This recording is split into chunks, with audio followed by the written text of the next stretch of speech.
हमारे घर की कुलदेवी हम नहीं जानते, हमारे घर की कुलदेवी कौन है, आप हमें रास्ता दिखाए, कहां पर धन गड़ा हुआ है, किस तरीके से निकलेगा, आपको पूरा विवरण आपको स्वप्न में दिखे जाएगा। और एकदम सटीक उपाय है। रावण संहिता में इसका विस्तार से विवरण दिया गया है। ओम नमः शिवाय। सभी भक्तों को जय श्री राम। रावण संहिता के अनुसार यदि घर में या घर के आसपास कहीं पर भी धन गड़ा हुआ है तो उसका आप किस प्रकार पता लगा सकते हैं, किस तरीके से उसे निकाल सकते हैं। क्योंकि अक्सर बहुत सारे परिवारों में ऐसा देखा जाता है कि उनके आसपास धन गड़ा रहता है, लेकिन उन्हें लंबे समय तक ये पता ही नहीं लग पाता कि हमारे आसपास धन गड़ा हुआ है, हमारे आसपास कई जमीन में धन गड़ा हुआ है। इस विषय को लेकर कई बार आपकी कमेंट्स आ चुकी है, तो मैं आज उसी विषय में आपको पूर्ण जानकारी दूंगा कि आपको बिना किसी से पूछे ही आपको खुद पता लग जाएगा कि हमारे घर के आसपास धन गड़ा हुआ है या हमारे घर में धन गड़ा हुआ है। ये वीडियो सभी के लिए नॉलेजेबल वीडियो है और वेरी इंपॉर्टेंट वीडियो है। जो भी लक्षण मैं आपको बता रहा हूं ये रावण संहिता के अनुसार लक्षण आपको बता दे रहा हूं। और ये ऐसा समाज में देखने को भी आता है कि इन लक्षणों से पता लग जाता है कि आसपास धन गड़ा हुआ है। अपनी एक्सपीरियंस के आधार पर भी आपको बता रहा हूं, कुछ गुड़ रेशे की बात बता रहा हूं, तो आइए जानते हैं। सर्वप्रथम तो जहां पर धन गड़ा होता है, मैं एक खास बात आपको बता दे रहा हूं कि यदि वह घर के अंदर गड़ा हुआ है तो भी और यदि बाहर गड़ा हुआ है तो भी वहां पर पानी डालने पर यदि बरसात होती है तो वहां पर बहुत जल्दी सूख जाता है, वहां पर सूख जाता है। अब बात आती है कि वो सूखता क्यों है, क्योंकि वहां पर धन की गर्मी होती है, तो इस कारण से वहां पर जहां पर धन गड़ा होता है वहां पर पानी डालने पर बड़ी शीघ्र सूख जाता है। बाकी और जगह की अपेक्षा वहां पर जल्दी सूख जाता है, चाहे वो घर में हो, घर में भी यदि फर्श भी है तो भी उस एरिया में वो जल्दी सूख जाएगा।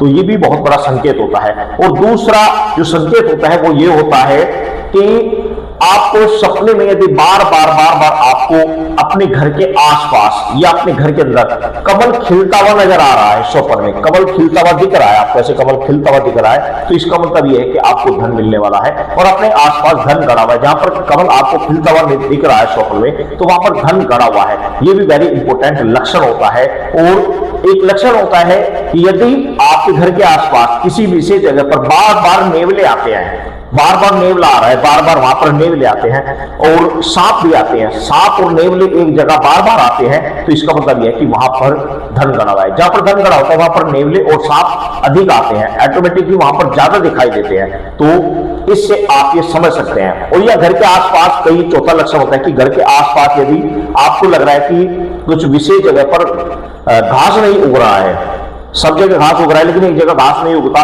बरसात आती है, गीला होता है लेकिन वहां पर मिट्टी पर, लेकिन फिर भी घास वहां पर नहीं उग पा रहा है, तो इसका मतलब ये कि नीचे वहां पर धन है, क्योंकि वो गर्मी के कारण वहां पर घास नहीं उग सकता। तो ये 4 लक्षण है। और 5वां जो लक्षण होता है वो ये होता है कि आपको स्वप्न में बार बार उस जगह पर दीपक जलता हुआ नजर आना, चाहे वो अपने घर के अंदर हो या बाहर हो। यदि आपको बार बार स्वप्न में आपको ये दीपक जलता हुआ नजर आ रहा है तो इसका मतलब यह है कि वहां पर धन गड़ा हुआ है, जहां पर दीपक स्वप्न में जलता हुआ नजर आ रहा है। और 6वां लक्षण होता है कि यदि स्वप्न में आपको व्हाइट रंग का यानी सफेद रंग का सांप आपको दिखाई देता है, व्हाइट रंग का सफेद यानी सांप आपको दिखाई देता है, तो इसका मतलब यह है कि आपके पूर्वज आपको धन बताना चाह रहे हैं, आपको पूर्वज आपके कोई धन गाड़ कर गए हैं और वो आपको धन दिखाना चाह रहे हैं, धन कहीं पर है। अब बात आती है कि 7वां क्या लक्षण होता है, तो 7वां वेरी इंपॉर्टेंट लक्षण होता है वो ये होता है कि यदि आपको बार बार स्वप्न में धन दिखाई दे, कोई बक्सा दिखाई दे, उसके अंदर धन जेवरात धन पैसा इत्यादि दिखाई दे और बार बार दिखाई दे, या बार बार अपने घर में आपको दिखाई दे कि अमुक स्थान पर धन गड़ा हुआ है, मुझे निकाल दो, स्वप्न में बार बार दिखाई दे, तो इसका मतलब वहां पर धन है। अब बात आती है कि यदि आपको धन दिख भी रहा है और पता भी लग रहा है कि अमुक स्थान पर धन गड़ा हुआ है, लेकिन उसको निकाले कैसे, किस तरीके से आपको पता करें कि वहां वेरी इंपॉर्टेंट लक्षण है कि किस तरीके से आप पता करें कि वाकई धन को किस प्रकार निकाला जा सकता है, पुष्टि कैसे करें कि घर में धन है या नहीं है। ये सब लक्षण तो आपको दिखाई दे गए। अब बात आती है कि आप किस तरीके से पता कर सकते हैं। तो इसके लिए क्या करना है, आपको अपने घर पर एक चौकी रख लेनी है, अपने घर में साफ सुथरी जगह पर कहीं पर भी एक चौकी आपको स्थापित कर देनी है और या उस कमरे में करनी है जहां पर आपको धन होने के संकेत आपको आपको मिल रहे हैं। एक चौकी स्थापित कर देनी है, उसके ऊपर लाल वस्त्र आपको बिछा देना है, उसके ऊपर आपने एक पान डंडी वाला, एक पान जिसमें डंडी लगी होती है, डंडी वाला एक पान रखना है, उसके ऊपर आपने 1 रुपए का सिक्का रखना है, उसके ऊपर एक सुपारी रखनी है, सुपारी को कुकुम से तिलक करना है और उसके ऊपर कलावा चढ़ा देना है। कलावा जो हनुमान जी के हाथ में बना हुआ, ये कलावा आपने उसके ऊपर चढ़ा देना है। साथ में उसके सामने एक देसी घी का दीपक जला देना है, थोड़े चावल चढ़ा देने हैं और उसको अपनी कुल देवी मानकर आपको प्रार्थना करें कि हमारी घर की जो कुल देवी है,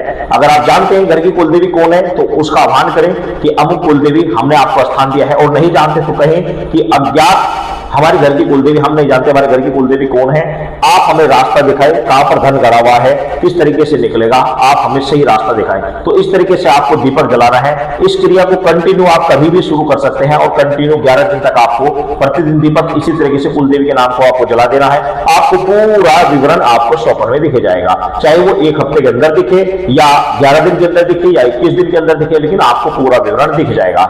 ये एकदम सफल, एकदम और एकदम सटीक उपाय है। रावण संहिता में इसका विस्तार से विवरण दिया गया है। इस उपाय को करें, आपको पता लग जाएगा कि हमारे पास आसपास कहां पर धन गड़ा हुआ है। सभी भक्तों को जय श्री राम।